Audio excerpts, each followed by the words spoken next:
David is my name. I was once in charge of the kin crime family, which is reputed to be the biggest organization in the Kanto area. However, that was only recently. Now that my son has taken over as chairman, I'm relaxing and considering taking advantage of some of the experiences I've never had before. Visiting this primitive hot spring is one of those activities. Since I was the leader of the party, I had tended to stay at upscale places until now. However, as I've become older, I've learned to value the simplicity and serenity of a rural inn as a way to relax and release pent-up tension. Such a location is ideal, a rock-enclosed outdoor bath overlooking nothing but mountains. There are hardly any other visitors in this quiet inn, and the hallway creaks with every step I take. There's a vintage ping-pong table and even a vintage jukebox. I grab a bottle of iced body from an almost empty refrigerator after I finish my bath in the hot spring. After muttering to myself, "Nothing beats this after a hot bath," I settle into a massage chair that activates when I insert a coin. I return to my room after taking pleasure in the bath. I stop by the gift shop on the way, but it doesn't have anything interesting to offer.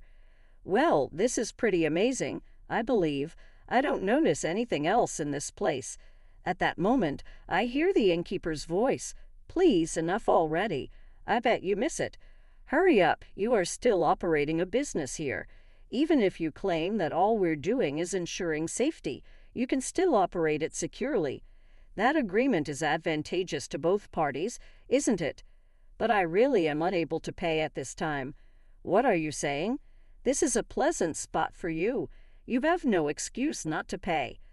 However, very few visitors come these days. Then do more advertising. Are you slacking off, or are you even advertising this place? "I wish I could, but I don't have the funds to do that."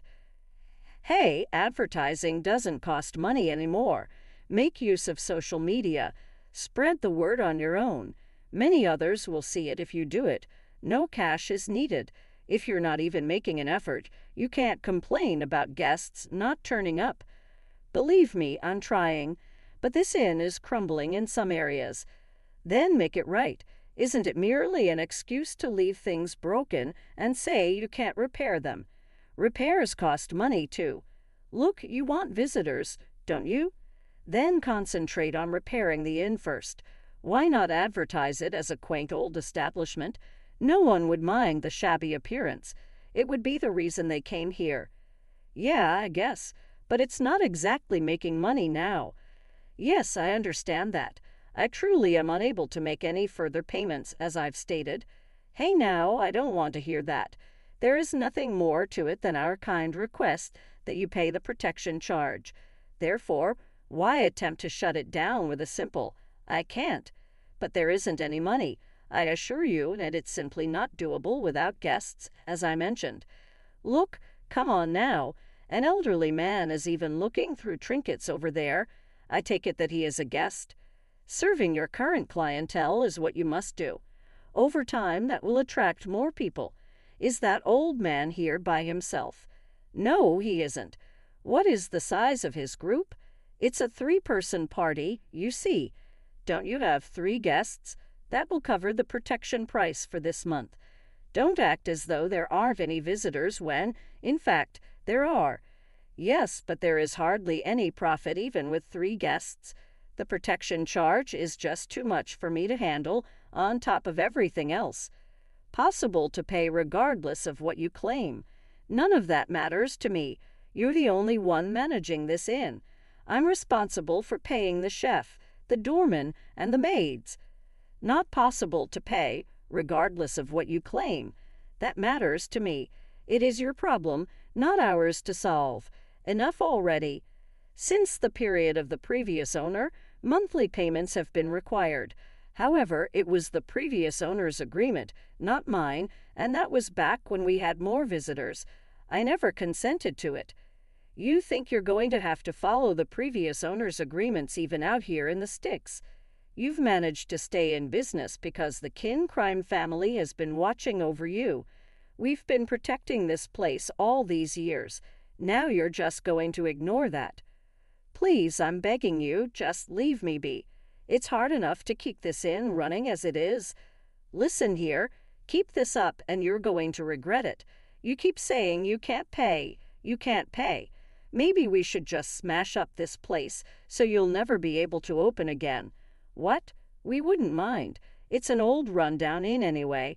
We can destroy it any time. No, in that case, there wouldn't be any inns left, so you wouldn't have to pay protection fees anymore, right? Yeah, that's true. If that happens, you wouldn't have to pay any more. That might actually work out better for you, don't you think? You got it. We're serious here. I'll be back tomorrow, so have it ready by then. The men left the inn, but their words were clearly meant to intimidate. Once they were gone, the innkeeper sank to the ground, looking as if she might collapse at any moment. Ma'am, I spoke gently to the innkeeper, who seemed lost in despair. She looked at me with vacant eyes, but as soon as she realized I was a guest, she managed to smile.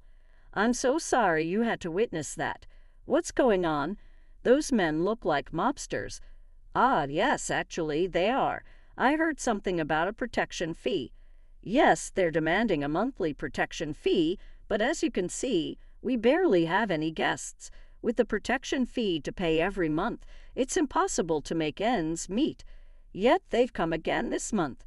Sounds like they're really pushing you. Yes, which is why I'm planning to close the inn at the end of this month. Really, is that so? Yes, you're our final guest. I thought we might close without anyone else visiting, but I'm grateful to have at least one guest for the inn's final days. I see. Yes, I've done everything I could, but it's reached its limit. The place is falling apart. I've polished every day, but there's only so much you can do without real repairs. Are you truly okay with closing the inn? Well, it's a little embarrassing to tell you, but my grandmother started this inn. She raised my mother alone with its income. My mother often said it was only because of this inn that she could raise me. Later, she married, but my father didn't like working, so they divorced. Then, once again, the inn supported my family. It's been passed down to me, the third generation. I've tried to keep it going, but with the protection fees rising, I simply can't keep up. So even though I don't want to close, I have no choice. The innkeeper looked at the inn, her gaze lingering. I see, so this inn has been the lifeline for 3 generations. Yes, so ideally I wouldn't want to close it, but I suppose I have to. I understand. I looked at the old man thoughtfully, then spoke up again. Mom, yes? If the protection fee were gone, would you continue running this inn? Yes, without the protection fee, we could manage even on a smaller scale. We still have some loyal guests. I see. Which group are those men with? The Kingston crime family. Got it. I'll take care of this for you. What? But look, I'm the chairman of the Sea Crime family, the largest group in the Kanto region. There's nothing I can't handle. Oh, so you're with the mob? Sorry if I startled you. The 2 men with me are senior members of my group. One of my top men insisted on sending them along, since I was visiting a hot spring. I thought I wouldn't need them, but it seems like they'll come in handy after all. So don't worry about it. I'll make sure your inn is safe. But I don't want to be a burden. It's no trouble. I have some free time on my hands. But even if you help, I can't offer any kind of reward. We're really struggling. You don't need to worry about that. Just an old man's whim. Besides, this inn carries the memories of the previous owners. I'd hate to see it shut down, and if nothing else, it will be a nice way to pass the time. Oh, things can't be expressed in words. Thank you so much. No need to thank me. I haven't even done anything yet. With that, I stepped away from the innkeeper and returned to my room. As I entered, my 2 senior members, noticing my return, greeted me with a bow and seated respectfully on the floor. Welcome back, Mr. Kane. Hey, did you 2 get to try the hot springs yet? No, not yet. I see. Well, before that, it looks like we have a little something interesting to take care of. Interesting? Yeah, a little helping hand. When I said that, the two of them exchanged puzzled looks. I explained what I had just witnessed to them. As expected from a senior member of the Kane group, he frowned upon hearing my words. That's unforgivable. Should we go pay them a visit? Charging in with just the three of us might not be wise. We don't know how many they have. We'll end up getting beaten ourselves if we're not careful. So call Owen and have him gather some men. Once they're here, we'll go and show them what's what. Understood. Eric, one of my senior members, immediately contacted Owen and relayed my orders. Owen agreed and promised to send reinforcements our way. The following day, I got a message from Owen saying that the members had gathered and were on their way over here. Thinking it was just a matter of waiting, I settled into a sofa in the first-floor lounge. But soon enough, the same men from yesterday barged in again. Hey, we're here to collect the protection money. The two mob men strutted in, their voices loud and overbearing. Mr. Kane, looks like it's dumb. Yeah, looks like they showed up a bit early. What should we do? Want to take them down now. Let's try talking first. If we get rough here, the staff might be scared. Good point.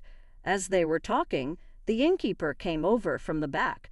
She looked as if she was completely troubled. The other staff had paused their work, watching anxiously. Well, lady, got the money ready, I hope. Well, the thing is... What do you mean? The thing is... Don't tell me you can't pay. Yes, as things stand, there's just no way to come up with that amount. If you can't pay, then use that body of yours to earn the money. One night's work would cover it, wouldn't it? Stop making excuses. With that, he knocked over a vase on the front desk. The beautifully arranged flowers tumbled to the floor, and he crushed them under his foot. Hey, take it easy. There's no need for rough stuff. What was that, sir? Didn't you know collecting protection money is illegal these days? Even in a quiet hot spring town like this, you can't escape the law. Who the hell are you, some cop or something? Nah, I'm not with the police. Puffed, like the mob cares about the law. Are you stupid? These days, you better know the law. If you want to avoid getting busted, just because you're a mobster doesn't mean you're above justice. Shut up. Don't go acting all high and mighty with us. You're just some guest here to soak in the hot springs. If you don't want to get hurt, sit down and stay quiet. Can't do that. I made a promise to this innkeeper yesterday. I don't know what kind of promise you made, but you'd be wise to stay out of our business. Business? Maybe it's you who should keep quiet and avoid any trouble. What was that, old man? Do you know who you're talking to? Doesn't matter who you are, just a couple of low-level thugs. Who are you calling low-level thugs? We're members of the Kingston crime family. We've got a bit of a reputation around here. If you mock us, you'll regret it. Seems to me you'll be the ones regretting it. If you need funds for your group, try making an honest living somewhere else. What we do and where we do it is none of your business, lady. If you're going to ask for help, maybe you should have chosen someone better than this old guy. Hate to disappoint, but while I may be old, I've got two young men here with me. Think you two can take them on, 2 on 2. We're not worried. You're truly a reckless bunch. Mr. Kane, should we take care of these guys? I don't care who he is. If he thinks he can take us down, he's got another thing coming. We've never lost a fight. Well, I'd rather not cause any trouble inside the inn if I can avoid it. Asterisk, I glanced briefly at the innkeeper. Her face was pale. If we started a brawl here, something in this inn she cared about would probably get destroyed, and I didn't want to see her hurt by that asterisk. Take it outside. What's wrong? What's wrong with here? If we fight here, something in the inn will get broken. Don't you get that? Who cares if this rundown inn stuff gets smashed? It'll be shut down soon anyway. And why is that? That's up to the innkeeper, but if she can't pay the protection fee, this place is done for. I see. You people really are rotten to the core, but I have no intention of letting this inn close. Like I care. Eric, take these fools outside and deal with them. Understood. Asterisk, my senior members stepped forward, grabbed the two thugs by their arms, and hauled them out the door. Asterisk. Hey, what the hell are you doing? You just heard the chairman, didn't you? He told us to take you out. Prepare yourselves. You went and crossed Mr. Kane, chairman of the C crime family. You'll see what that means soon enough. The Kane crime family? That's right. That man over there? There is Mr. Kane himself. You're lucky he isn't taking you on himself. He might have ended your lives if he did, but since it's just us, we'll spare you that much. Don't give me that crap.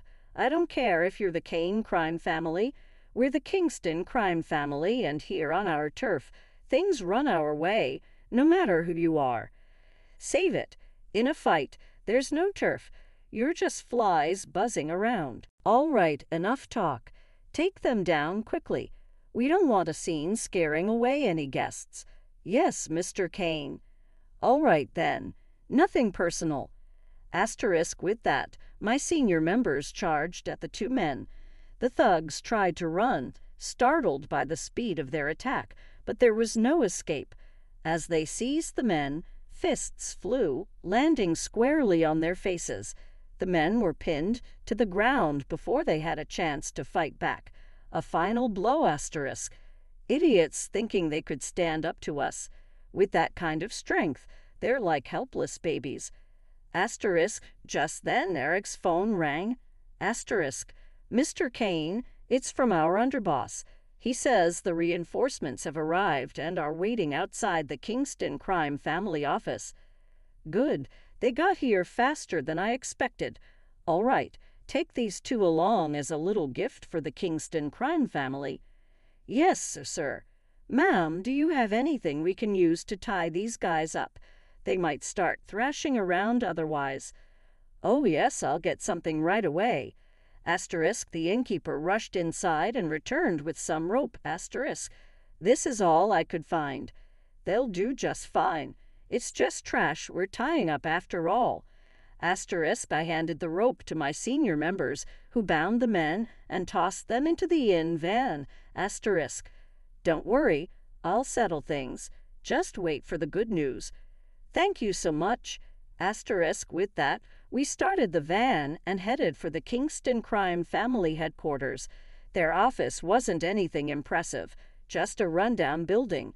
From the steady traffic of men going in and out, it looked like they had a decent number of members. Asterisk. Hey, how many members does the Kingston crime family have? We're a big group around here. Got less than 50. Is that so? Less than 50, and that's a big group? Don't make me laugh. Hey, don't mock us. 50 is plenty. The Kane crime family has 500. 50 doesn't even begin to compare. Asterisk, I looked at all the cars parked around here. Asterisk, what's going on? Indeed, several cars and vans surrounded the building. Well, this should be enough. Asterisk, I said, stepping out of the car. The moment I appeared, my men spilled out from their cars, lining up. Every one of them stood at attention, bowing their heads toward me. Asterisk. Good work, everyone. What is this? These are my men, not even all of them, but I'm no fool. I didn't plan on taking on the Kingston crime family with just 3 guys. With this many of you, with a force like this, even if they have 50 members, the Kingston crime family should be manageable. All right, let's go pay Kingston's boss a visit. Leading the way, I headed to the 3rd floor office of the Kingston crime family. Behind me were 2 of their men, 2 senior members, and our senior member who had just arrived with his crew. We were more than prepared if things got ugly. I rang the doorbell, waiting for someone inside to open it. Soon, a junior member opened the door. I strode in without removing my shoes, stopping in the center of the room before tossing the 2 tied-up thugs onto the floor. What is this? One of them asked, surprised. A little gift? A gift? Who the hell are you? Another barked. I'm David, Chairman of the Kane crime family. Chairman of the Kane crime family? The boss himself, Mr. Kingston, couldn't hide his surprise at the sudden appearance of the Kane group, but we are the largest group in the region. Perhaps realizing it would be dangerous not to handle things calmly, Kingston motioned for me to take a seat on the sofa. But around us, Kingston's men were tense, ready to pounce at any moment. I don't mind sitting, but could you calm down your soldiers? It's hard to have a civil conversation with this kind of atmosphere. Ah, yes, of course, Kingston said. Hey, Aelot, sit down, and Hugh, bring some tea for the chairman. Upon hearing his words, the members, still exuding a tense and intimidating atmosphere, reluctantly took their seats. Is this better? Kingston asked. I nodded, taking a sip from the cheap tea they brought. So, can you tell me what's going on here? I fixed my gaze on Kingston, then glanced over at the two bound men, a smirk tugging at the corner of my mouth. So, it seems your men have been demanding outrageous protection fees, haven't they? What you see, I'm currently staying at a lovely inn run by a certain innkeeper. I stepped down, the head of my group, and decided to take it easy in the hot springs. It's a good inn, you know. Ever been there? Oh no, not really. I don't usually visit local hot springs. Yeah, it's like that when places are close by, isn't it? But you should give it a try sometime. It's quite comfortable. Maybe. Yeah, but of course, if you go, you'd better make sure you don't look like a mobster. Yes, naturally. It seems you understand, don't you? How much trouble it causes when mobs show up at a regular person's business. Yes, of course. If they know we're mob customers, they stay away. Exactly. So, if that's the case, why are your men going in and out of that inn looking like thugs? Oh, well, is it because you're in the middle of making money? Yeah. Oh, I see. But you know, these days, demanding protection fees isn't exactly legal. That's true. Right. You know what I mean? Then, if the police catch wind of this, they'll start cracking down, and your men will end up in jail. So why are these guys demanding such ridiculous fees and resorting to threats on top of that? Well, we're having financial troubles ourselves. In that case, you should find other ways to raise money. You don't have to go hounding a struggling inn for cash. But protection fees have been a tradition for ages. Tradition? Do you think that poor inn on the brink of closing down can survive with fees like that? In the old days, men believed in keeping the weak alive but not thriving. But you're out here squeezing the life out of them. Your men's methods are downright abusive. Even if you say that, Mr. Kane, sure, your group is big, but I'd appreciate it if you'd stayed out of our business. Oh, is that so? We're not under your organization, nor are we allied. This is our way of doing things. I'd rather you didn't interfere. So, what you're saying is that I'll have to make you understand by force. What you're telling me is you won't understand unless I convince you. Is that it? No, look, I didn't come here to start a fight. I came here to talk. If you keep doing things like this, there won't be any honest folks left to run these inns. Even in a hot springs area, if no one's willing to operate an inn, you won't be getting anything out of it either, will you? Well, that's true. True. Then it'd be better to resolve this peacefully, wouldn't it? I understand your point, but those protection fees are an essential part of our group's income. I can't just give that up. You're really making this difficult. I said I don't want to fight, but you're not making it easy to avoid. Look, every place has its own way of doing things, just like you have your way over there. No sooner had he said it than Kingston stood up, looking ready to charge at me. At that moment, the other members also began throwing punches all at once. But just then, the two tied-up men on the floor struggled to warn him. No, boss, there are tons of the Kane crime family men outside. If we start something, we'll be crushed. Boss, please stop. Hearing that voice, Kingston moved closer to the window and looked outside. What caught his eye was a fleet of cars and members of the Kane group. No way. Why are so many of the Kane crime family here? Don't underestimate the Kane crime family. With a single word from me, I can gather this many men. Everyone, stop. Stop right now. If you don't want this group to be destroyed, stand down. Asterisk Kingston's men froze, lowering their fists at his comment. Asterisk. I don't think we really need a group like yours. It might be better to just wipe it out. No, please. If this group is destroyed, it's not just me. All my men will be left on the streets. Please, don't take down my group. The fierce resolve Mr. Kingston had shown earlier had completely vanished.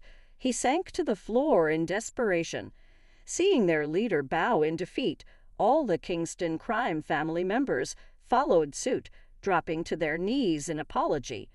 Well, if the boss bows, the men follow, I observed. Looks like your guys are loyal to you, Mr. Kingston. Yes, they're good men, he admitted. Please, anything but destroying the group. You think I can just let this go because you ask nicely. Maybe not, but from now on, we won't collect any more protection fees. We'll figure out other ways. Just please, spare the group. Mr. Kingston bit his lip, looking anguished as he lowered his head further in apology. All right, if you're promising to put an end to this for good, then I'll hold off on destroying your group. But that doesn't mean we're done here. You've extorted quite a bit from that inn over time, haven't you? We don't even know how much we've collected over the years. Is that so? I suppose it's hard to keep track of, isn't it? Yes, exactly. So, if we agree not to collect any more from them, fine, we'll overlook what you've taken so far, but you'll still owe a penalty fee. A penalty fee? He asked nervously. That's right, about $1 million should cover it. $1 million, but we don't have that kind of money. There isn't enough in our reserves. Then take out a loan, I suggested with a grin. Conveniently, I've got our loan specialist here. Perfect timing, wouldn't you say? Loan. Yes, we'll loan you $1 million, and you can pay it back that way. Understood. I'll have these two pay it back, Kingston muttered, glaring at the two men who had caused the mess. What? Boss, we can't handle a $1 million debt, they protested. Shut up. You're the ones who caused this mess. You'll take out the loan and pay it off. Good. Get Sean over here and have him draw up the paperwork, I ordered. Eric took out his phone and called Sean, who came running over from outside. I instructed him to lend each man $500,000. You two will each get $500,000, but you'll be working it off on a crab fishing boat. Nothing to it, just a bit cold out there. You'll get used to it soon enough. Just make sure you don't fall overboard, all right? Nobody's coming to save you if you do. Boss, stop. Stop crying. This is for the sake of the group, so go out there and work hard. Once the two men were taken away, I gathered my senior members, and we headed back to the inn. Oh, thank you so much. Sorry if we caused you any worry, I told the innkeeper. Taking the $500,000 from Sean, I handed it over to her. This here is the penalty fee I wrung out of Mr. Kingston. Use it to rebuild this inn. It might not cover everything you've paid over the years, but it's a start, and you won't have to worry about the Kingston crime family coming back. If by some slim chance they ever do, you call me right away. Understand, I've decided to keep an eye on this place myself. As long as I'm around, I won't let anything like this happen to you again. Oh, thank you. I don't even know how to express my gratitude. No need for thanks, but in return, let my men enjoy the hot springs. They came all the way from Kanto, after all, and I'd like them to try the food here, too. But so many of them. She hesitated. Don't worry, I'll cover all the costs. Don't go giving us discounts, either. I'm the chairman of the Kane crime family. I can handle it. Thank you so much. Thank you for everything. Even for your men. They're like family to me. All right, "Listen up, you lot," I addressed my men. "No acting tough or causing trouble. Don't do anything to bother the innkeeper. We're staying just one night, and then tomorrow we're out of here." The members were overjoyed, thinking they'd get to soak in the hot springs. The staff, too, hurriedly began preparing the rooms, eager to host us. A couple of months later, I received an invitation from the inn. It was from the newly renovated establishment, with a heartfelt note from the innkeeper, filled with